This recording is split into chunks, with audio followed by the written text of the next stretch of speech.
नमस्कार, क्या है आज की खबर में आप सभी का स्वागत है। आज की खबर जो हमारे परीक्षा के लिए अत्यंत महत्वपूर्ण है। भारत के नए मुख्य चुनाव आयुक्त के रूप में ज्ञानेश कुमार की नियुक्ति की गई। वह 19 फरवरी 2025 को अपने कार्यभार संभालेंगे। वर्तमान chief election commission Rajiv Kumar की सेवानिवृत्ति के पश्चात। व्यक्तिगत पृष्ठभूमि ज्ञानेश कुमार की देखी जाए तो इनका जन्म 27 जनवरी 1964 को उत्तर प्रदेश के आगरा जिले में हुआ है। शिक्षा इनकी आईआईटी कानपुर से सिविल इंजीनियरिंग में बीटेक, आईसीएफएआई हैदराबाद से बिजनेस फाइनेंस में डिग्री, हार्वर्ड विश्वविद्यालय से पर्यावरण अर्थशास्त्र में अध्ययन किए। इनका जो कैरियर है एक मेंटर के रूप में रहा। 1988 बैच के केरल कैडर के आईएएस अधिकारी रहे।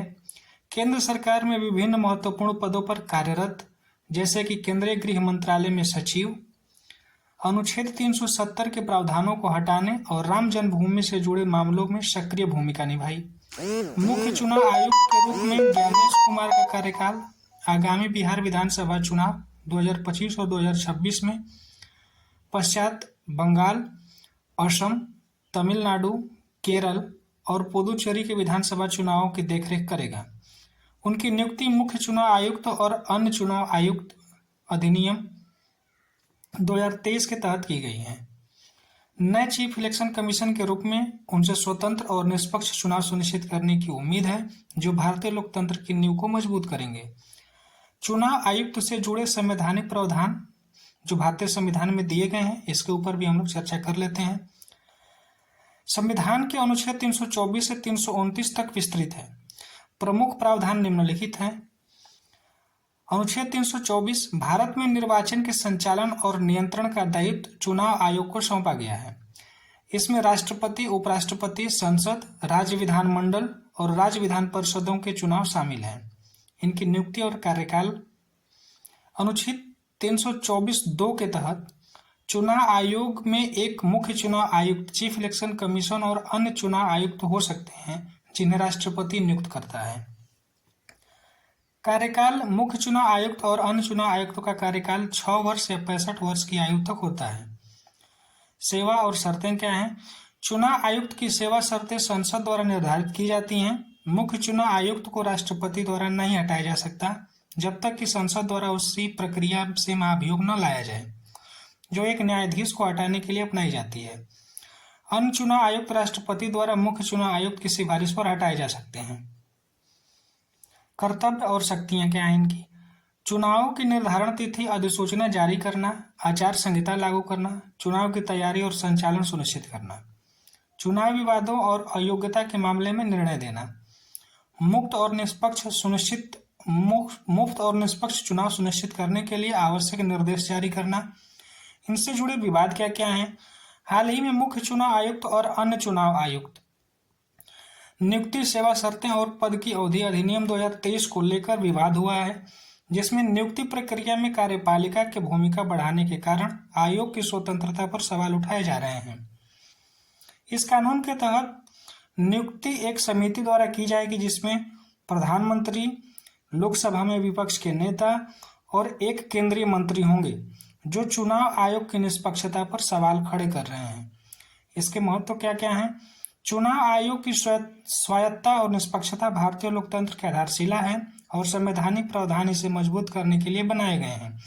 आइए इस टॉपिक से जुड़े कुछ महत्वपूर्ण प्रश्न के ऊपर भी चर्चा कर लेते हैं, जो हमारे उत्तर प्रदेश लोक सेवा आयोग या लोक सेवा आयोग के से एमसीक्यू से जुड़े हुए हैं।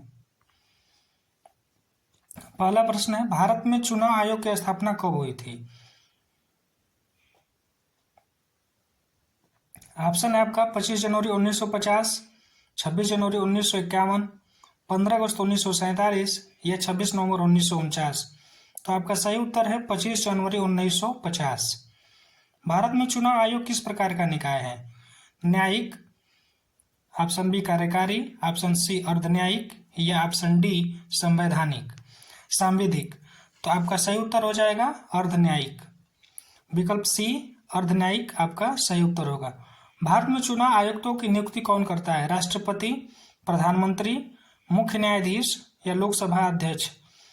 तो चुनाव आयुक्त की नियुक्ति जो करता है राष्ट्रपति करता है, अतः विकल्प आपका ए सही है। बढ़ते हैं अपने अगले प्रश्न की तरफ। मुख्य चुनाव आयुक्त, चीफ इलेक्शन कमीशन और अन्य चुनाव आयुक्तों का कार्यकाल कितने वर्ष का होता है? ऑप्शन है आपका 4 वर्ष या 62 वर्ष की आयु, ऑप्शन बी 5 वर्ष या 65 वर्ष की आयु, ऑप्शन सी 6 वर्ष या 65 वर्ष की आयु, या ऑप्शन डी 6 वर्ष या 70 वर्ष की आयु। तो आपका सही उत्तर होगा 6 वर्ष या 65 वर्ष की आयु। बढ़ते हैं अपने अगले प्रश्न की तरफ। हमारा अगला प्रश्न है, भारत में चुनाव आयोग को कितने प्रकार के चुनाव कराने की शक्ति प्राप्त है?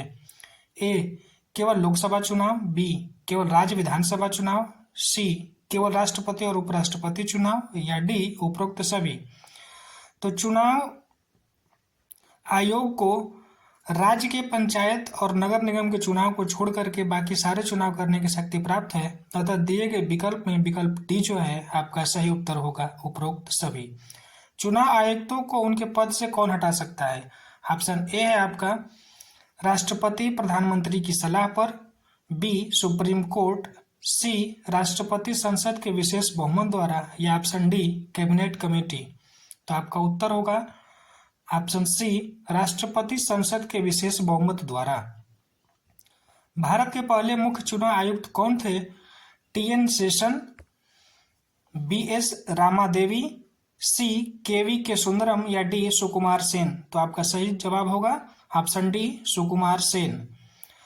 बढ़ते अपने अगले प्रश्न की तरफ। प्रश्न नंबर 8, चुनाव आयोग को संवैधानिक दर्जा किस अनुच्छेद के तहत प्राप्त है?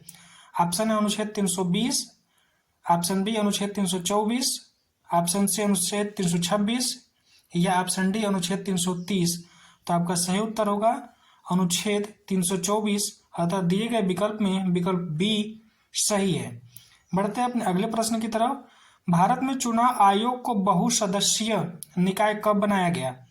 ऑप्शन ए 1989 में, ऑप्शन बी 1990 में, ऑप्शन सी 1991 में, या ऑप्शन डी 1993 में। तो आपका जो सही उत्तर हो जाएगा 1989 में, अतः दिए गए विकल्प में विकल्प ए जो है आपका सही विकल्प है 1989। आज का अंतिम प्रश्न, भारत में कौन सा चुनाव आयोग का हिस्सा नहीं है? मुख्य चुनाव आयुक्त, बी अन्य चुनाव आयुक्त, सी राज्य चुनाव आयोग, या डी विधि आयोग। तो आपका सही उत्तर होगा डी विधि आयोग। विधि आयोग इस चुनाव आयोग का हिस्सा नहीं है। तो चुनाव आयुक्त से जुड़ी आज की खबर यहीं पे समाप्त होती है। बहुत बहुत धन्यवाद। वीडियो को लाइक, चैनल को सब्सक्राइब और शेयर करना न भूलें। धन्यवाद।